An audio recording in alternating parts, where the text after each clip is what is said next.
상속받은 재산에 대한 상속세, 증여받은 재산에 대한 증여세, 이러한 상속세와 증여세는 얼마나 내고 또 어떻게 내야 할까요?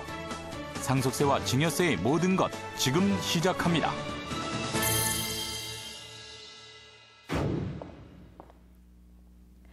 상속세가 피상속인의 사망으로 가족이나 친족 등의 무상으로 이전되는 재산에 대해 상속인에게 과세되는 세금이라면 증여세는 타인으로부터 무상으로 재산을 취득한 경우 취득자에게 무상으로 받은 재산가액을 기준으로 부과되는 세금인데요.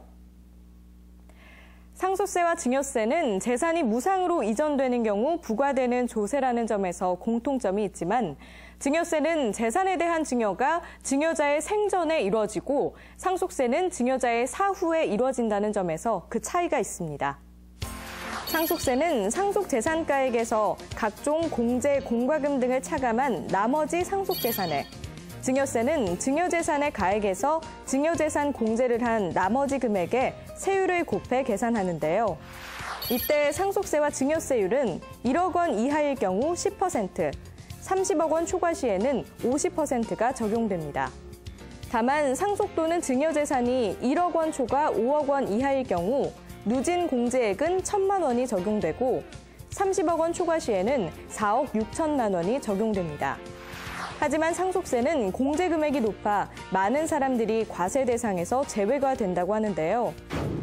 세법에서는 상속인의 생활 안정과 기초생활 유지를 위해 국민의 상속세 부담을 덜어주는 상속공제 제도를 두고 있습니다. 예를 들어 사망자의 배우자가 있는 경우에는 최소 10억 원을, 배우자가 없는 경우에도 5억 원을 공제받을 수 있기 때문에 상속재산이 그 이하인 사람들에게는 상속세가 과세되지 않습니다. 다만 상속세는 상속인별로 각각 공제되는 것이 아니라 사망한 사람, 즉 피상속인의 소유재산 합계액에서 한 번만 공제됩니다. 또한 증여세 역시 친족 간의 증여가 이뤄진 경우에는 일정 금액까지 증여세를 공제받을 수 있는데요. 과거 10년간의 증여재산을 합해서 배우자로부터 증여받은 경우에는 6억 원, 직계 존비속으로부터 증여받은 경우에는 5천만 원, 기타 친족으로부터 증여받은 경우에는 1천만 원까지 증여세 계산 시 공제받을 수 있습니다. 상속세는 피상속인의 사망일이 속하는 달의 말일부터 6개월 내에 사망자인 피상속인의 주소지 관할 세무서로, 증여세는 증여재산의 취득일이 속하는 달의 말일부터 3개월 내에 증여받은 사람의 주소지 관할 세무서로 신고 납부해야 하는데요. 이렇게 기한 내에 신고하는 경우에는 납부할 세금의 10%를 추가로 공제받을 수 있습니다. 아울러 상속이 개시되면 피상속인의 재산상의 모든 권리와 의무는 법률상 모두 상속인이 물려받게 되는데요. 따라서 상속재산보다 부채가 많은 경우에는 상속 포기를 하면 상속인의 재산을 보호할 수 있는데요. 민법 제1028조 및 제1029조의 규정에 의거 상속으로 인해 취득할 재산의 한도 내에서 사망자의 채무를 변제할 것을 조건으로 상속을 승인하는 한정 승인을 할 수 있습니다.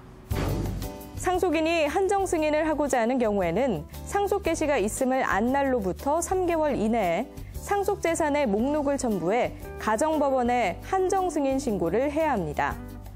이 밖에도 자녀의 증여세를 부모가 대신 납부하면 또다시 증여세가 과세되는데요.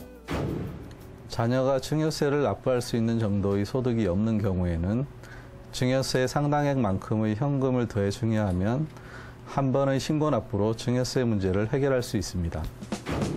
또한 상속세 또는 증여세를 회피하는 행위를 방지하기 위해 세대를 건너뛰어 증여하면 세금을 30% 더 내야 합니다.